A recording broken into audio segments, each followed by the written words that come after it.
The big Extinction Rebellion protests over the weekend have been entirely herbivorous and gentle and friendly. But the organisation told us last week that unless the government responded to its demands by 5:30 this evening, the mood would change dramatically. The government hasn't responded. Surprise, surprise. And I'm joined now by someone you heard from last week, Clare Farrell, one of the founders of Extinction Rebellion. So, Clare, the deadline has passed. Just to remind people listening what your demands were.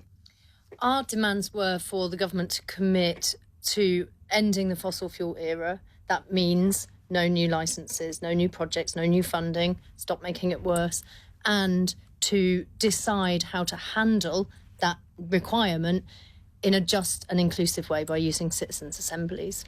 And you've heard absolutely nothing from the government? Not that I'm aware of, no. Nothing at all. Now, you brought an awful lot of people into London over the weekend, and as I said, it was a very sort of family-friendly, cheerful, almost happy atmosphere. I say happy in inverted commas because obviously what you're talking about is the reverse of happy. But did you think you got enough coverage? Did the media focus on you in the way that you hoped? Well, I think one of the things that's clear to us is that you certainly get a lot more headlines if you throw powder paint over a snooker table than you do if you demonstrate peacefully with enormous numbers of people outside Parliament, which is what people quite often say they would prefer for us to do. I think that it's illustrated that there's a coming together of a broader coalition of a movement of movements, and lots of people that you might not expect, business people, lots of health workers and professionals.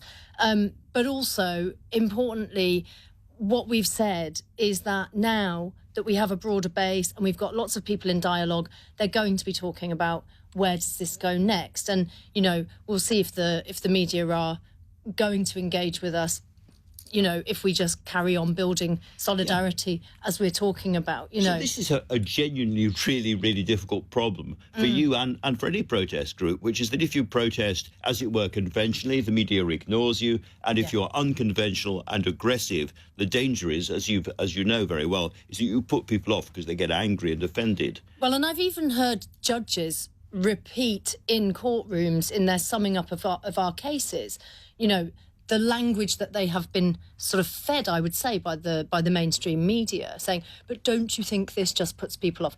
People need to understand that the majority of British people want what we've been assembled there to present. They want to get off fossil fuels.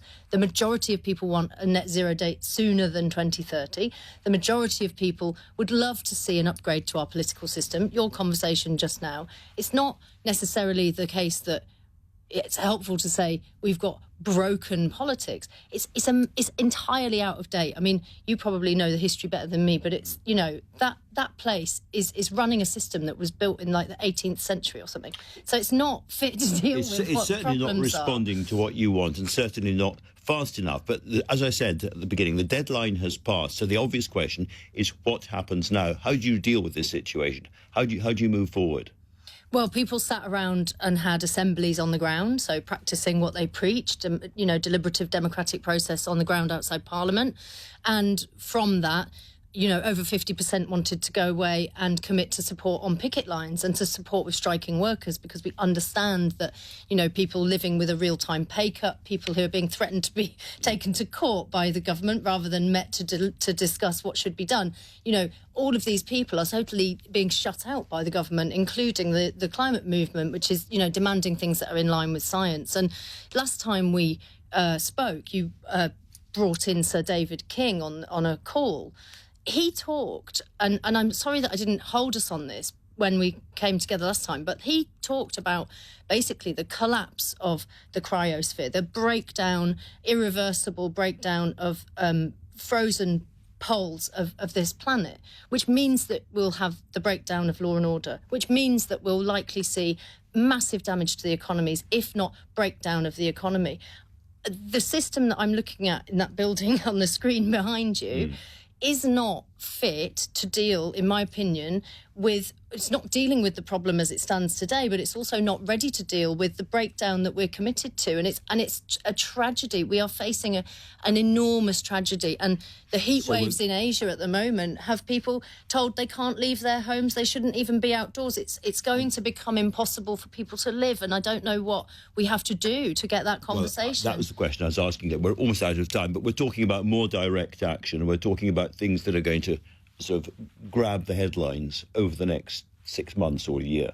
Yeah, I would imagine so. And people, there was massive support for people to take part in more civil disobedience. But obviously we've got lots of new people coming into the movement. We'll be helping them, welcoming them. There's an awful lot to do, and it'll be a spectrum of outcomes, I guess, yeah. All right, Claire, thank you very much indeed for talking to me.